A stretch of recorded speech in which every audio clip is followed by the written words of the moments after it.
AP రాష్ట్రంలో ఉన్న ఎన్టీఆర్ జిల్లా మైలవరం మండలం దేవుని చెరువు కాడున్న ఎంపీపీ బడిల సర్కారు పెట్టే బువ్వ ఏం సక్కదనంగా ఉండలేదు.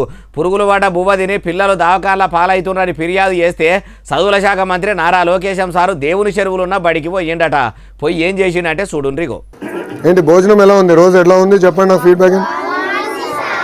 క్వాలిటీ బాగుందా? ఓకే, ఇప్పుడు మీ దగ్గర నుంచి అభిప్రాయం ఎడ తెలుసుకోవాలి భోజనం గురించి. ఇక గిన్నెల బువ్వ వేసుకొని తినుకుంటా బడి పిల్లలను దగ్గరికి పిలుచుకొని బడిల సర్కారు పెట్టే బువ్వ ఎట్లున్నది, మంచిగానే ఉన్నదా అని అడుగుతున్నాడు. ఇంకా మస్తుగానే అడిగిండు మొత్తము చటినుండ్రి. ఒకవేళ భోజనం బాగాలేకపోతే ఇంటికి వెళ్ళి అమ్మ నాన్నకి చెప్తారా? చెప్తారు.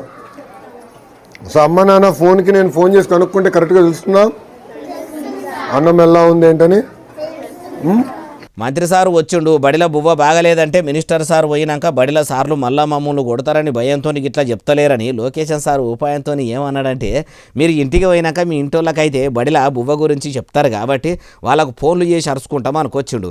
అయ్యా చదువుల మంత్రి నారా లోకేశం సారు, మీరు బడి పిల్లలను వాళ్ళ తల్లిదండ్రులను అరుచుకుంటే తెలియదు. దినాం ఇట్లనే ఓ సర్కారు బడికి చెప్పక చేయక పోయి ఆడ పెడుతున్న కూడు ఇట్లా కంచంలో పెట్టుకొని అదే పిల్లలతో కలిసి తినుండ్రి, అప్పుడు వాళ్ళ బాధలు తెలుస్తాయి అంటుర్రు ఈ ముచ్చటిన్నోళ్ళు.